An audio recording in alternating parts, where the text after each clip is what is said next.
many of you came up and spoke about her, and we already acknowledged that what was being said was the truth. And right now, we want to welcome to the stage the lady of the hour, the global connector, the sister, the motivator, the first-time author, the leader of Global Sisters Speaks Network. Where are my global sisters? Introducing Miss Sebrena Sumrah.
She's not afraid that I shake up who she is. She's royal, yeah, so royal. And I need her in my life. Everybody, so one of a kind.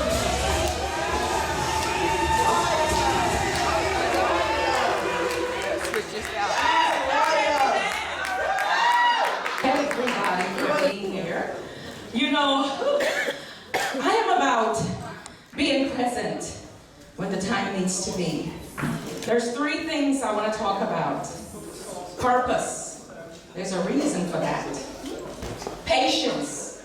Tolerance. Passion. Strong.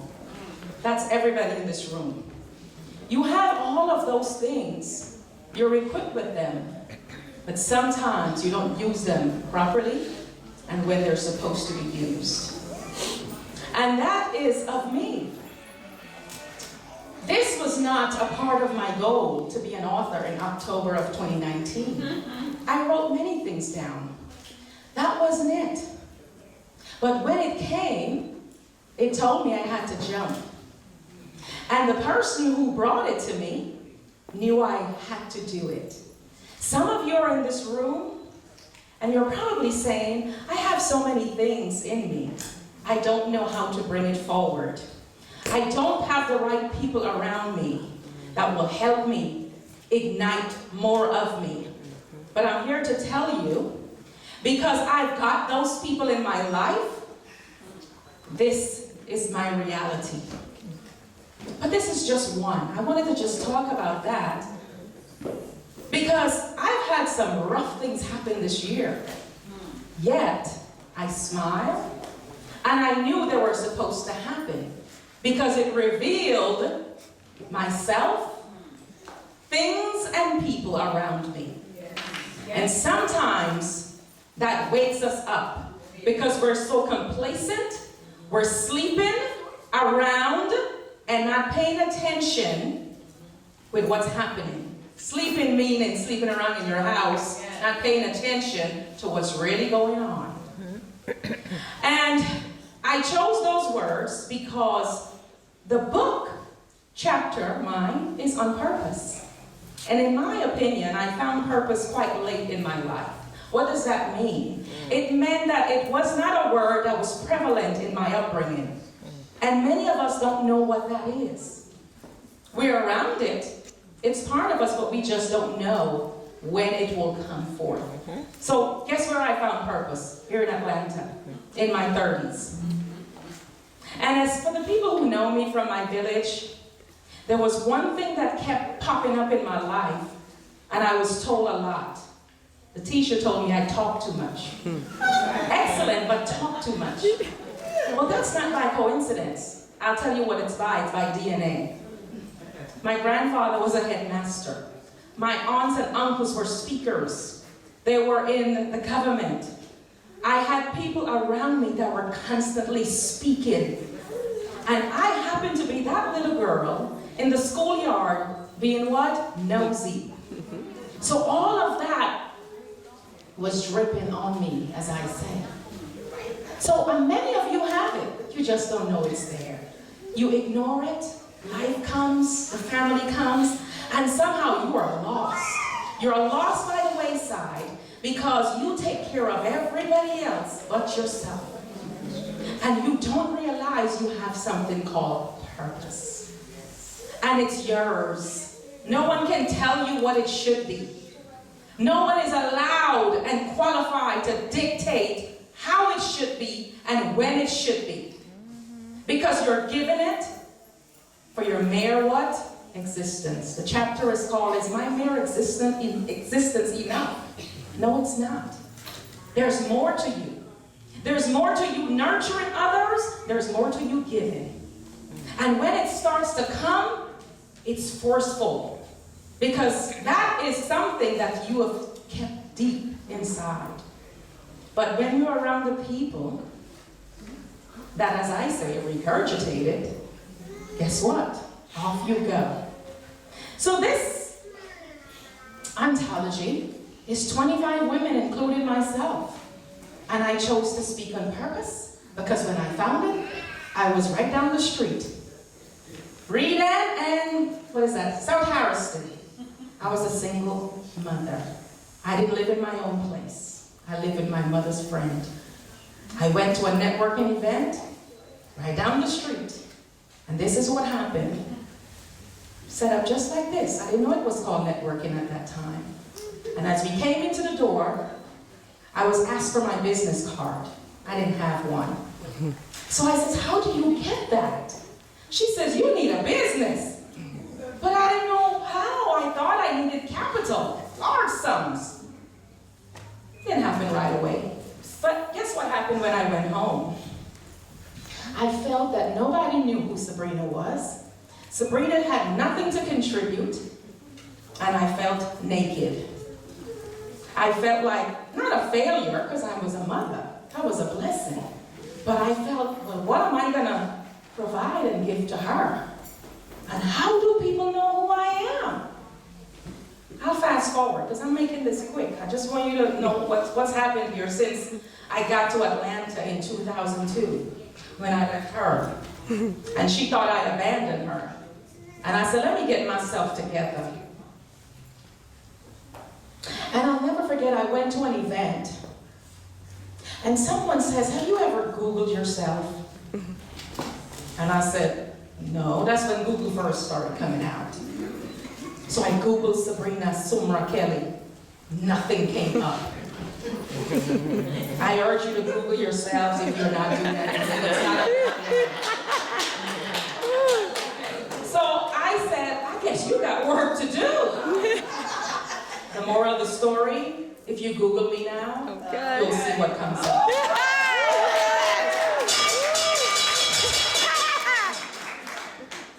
So I would say we have work to do, won't you? Yes. When I think of down the street, I have to say that this is home. I didn't think about where I wanted to have this event. Of course, this event will be every year. And I knew she wouldn't say no to me. But it has a significant feeling because I came here with nothing. I had my life, that's something. I had my daughter. But I didn't know how to give to you. I didn't see you yet. You understand? I want you to visualize that. So you have to get to work. It's probably my saying, I don't know, but I always say there is someone for everyone. I don't care what it is. If you look at social media, everybody has someone that follows something, and you don't have to adhere or agree to it. It's their something. That's America. And so as I continue on this journey, I went into a store called Kroger's. And there's a magazine called, some of you may know it, People You Need to Know. On the cover, and I think I told her, were women. Of course, I wasn't on that cover. I flipped through. Women, doctors, lawyers, clergy, you name it. And I'm going, well, nobody still don't know me. All right, more work, right?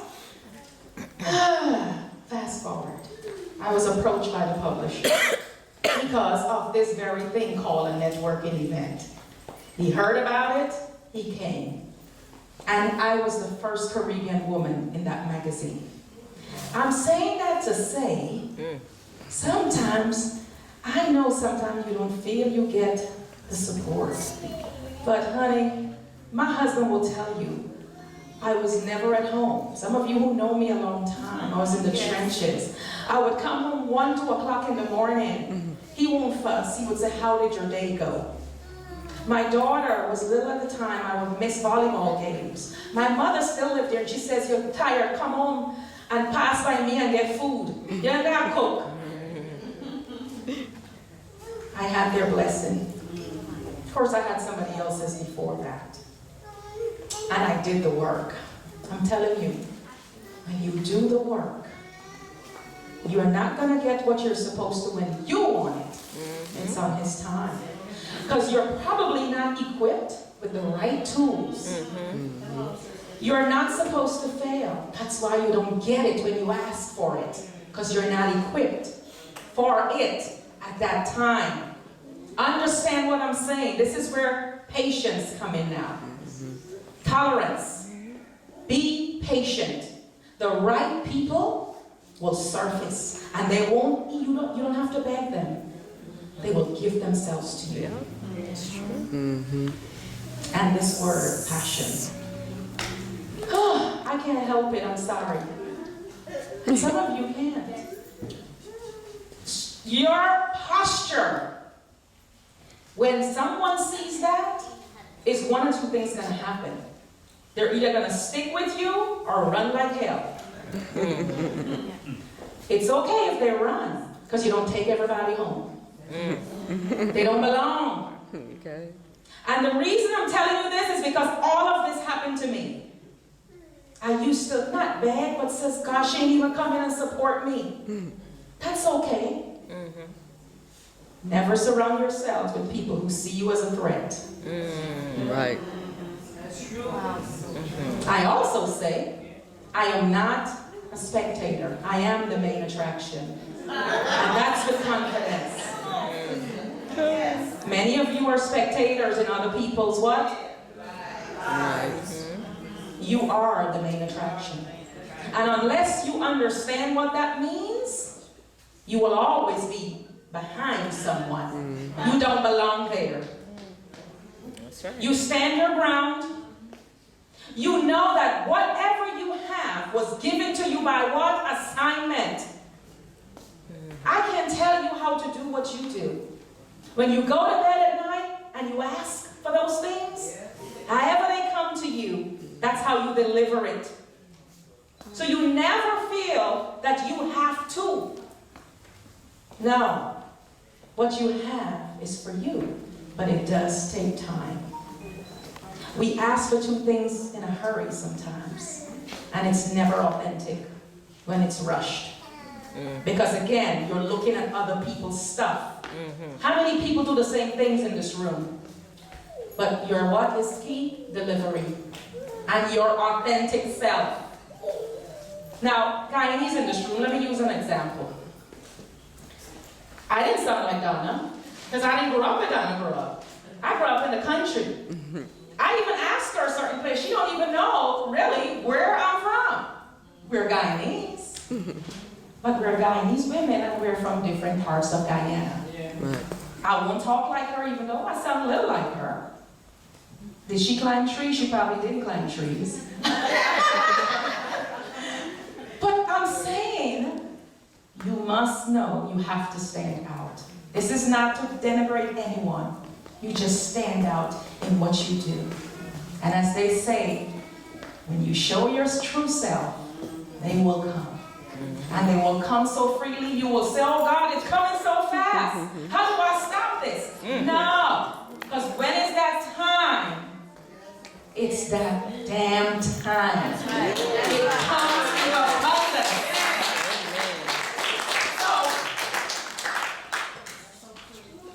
So, last words, because I have some giveaways to give away and some media personnel to acknowledge. We're heading into 2020.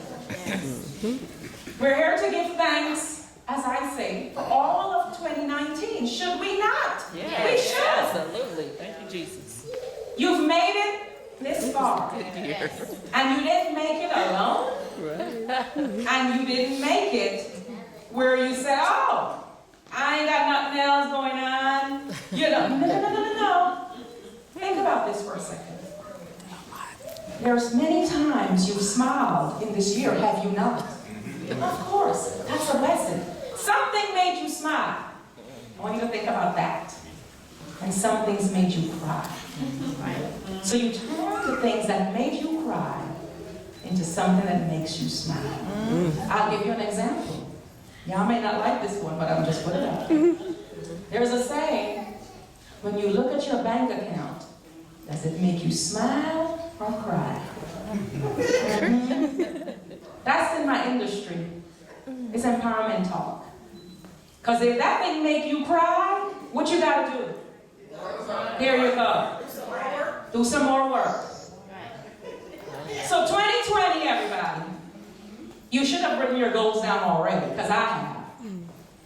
Because this was the 2020 goal. Hello? The book was the 2020 goal.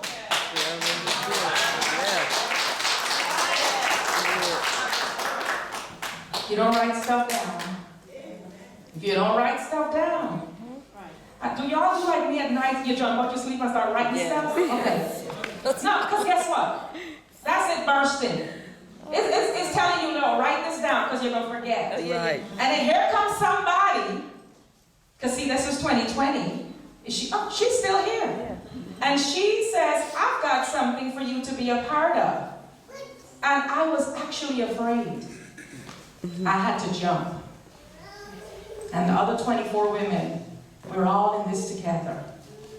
And we would text each other, girl, how you doing? I'm nervous. I didn't even want to touch that. Write everything down. I don't care what it is. Remember, it's yours. It's yours. It was given to you. So we're going into 2020. You got things written down. You've got kids. You've got a husband. You've got a job. You're probably thinking about leaving that job. And you want to start your own. It's okay. It's okay. You can juggle all of that. But at the end of the day, your job placed you to carry it forward. When are you going to place you to carry you forward? I had a job. I had this networking event. I had a radio show. I spoke. I traveled. I did all these things. I don't even know how I did it. I don't know how this body did all of that.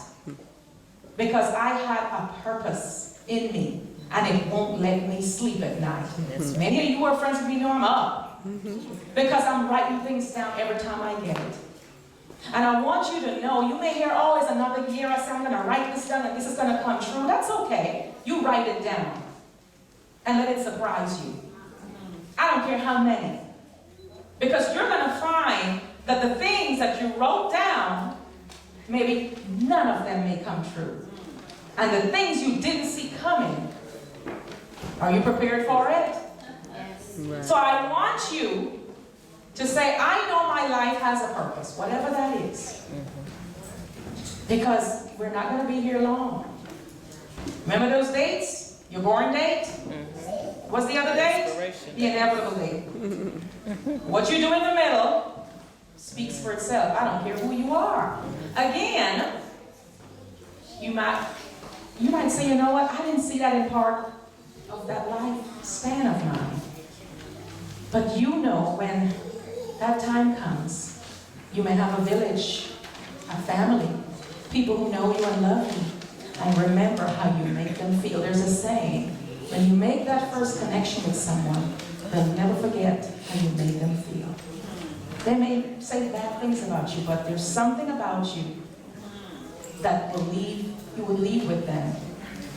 So just as I say, listen, sometimes we're humans and we make mistakes. But at the end of the day, you have to remember the word, your character.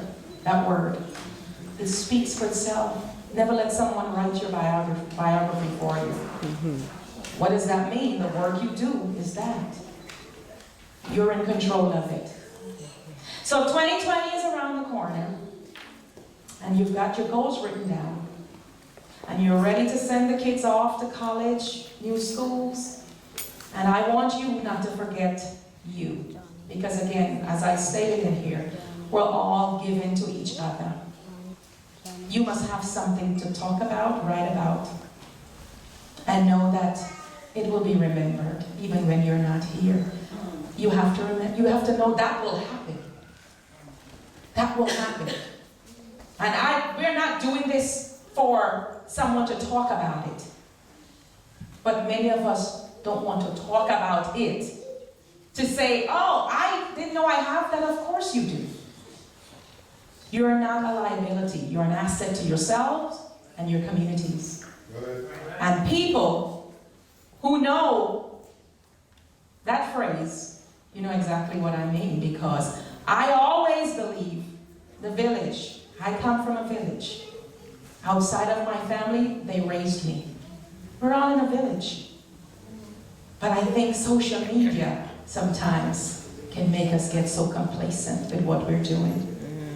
So I want you to stand up, because affirmation is key in our lives.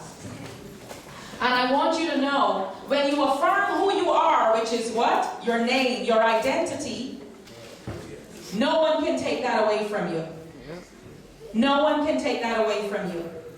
And I've gone to a coaching session. Tony Robbins had that session that was given to me. I went to Nashville, Tennessee. And every time I do one of these events, I remember how they made me affirm Sebrena Sumrah Kelly.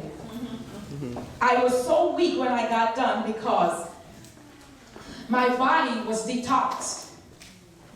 You hear me? I had to repeat some things. And when I repeat those things, it left me because it wasn't supposed to be there. I didn't know what that was. I got home and I told my husband, and it's just something else that came over me. And they made me write 20 things down for the following year. And one of them, I wrote that I was going to speak internationally. Didn't know where. And that happened. I'm talking something that happened over 5 years ago. I spoke for the first time in Barbados. I have my grandmother, my great-grandmother is from Barbados. And I wrote so many things down. Millionaire, pay off debts, all kinds of things that you all would write. Because I'm going to urge you to do that in a second. But what got me was when I say, I, Sebrena Sumrah Kelly, will never let anyone disgrace my name. I, Sebrena Sumrah Kelly, will not ever have anyone rewrite my history. I, Sebrena Sumrah Kelly, will be a global speaker. I, Sebrena Sumrah Kelly, will be an ambassador to others. Now those are just some of my affirmations. I want each of you to affirm what you want. You're going to say your name. It's going to sound crazy, but because you are going to speak it, you're going to put it out there. And so we might all sound crazy because we're all about to have our own dialects up in here. Tone. And I don't care how it sounds, but I want whoever's watching us to hear you all affirm who you are today. Because when you do that, watch what happens. So I'm going to say a few, and we can start on what, 3? Oh, our DJ? Give us a beat there.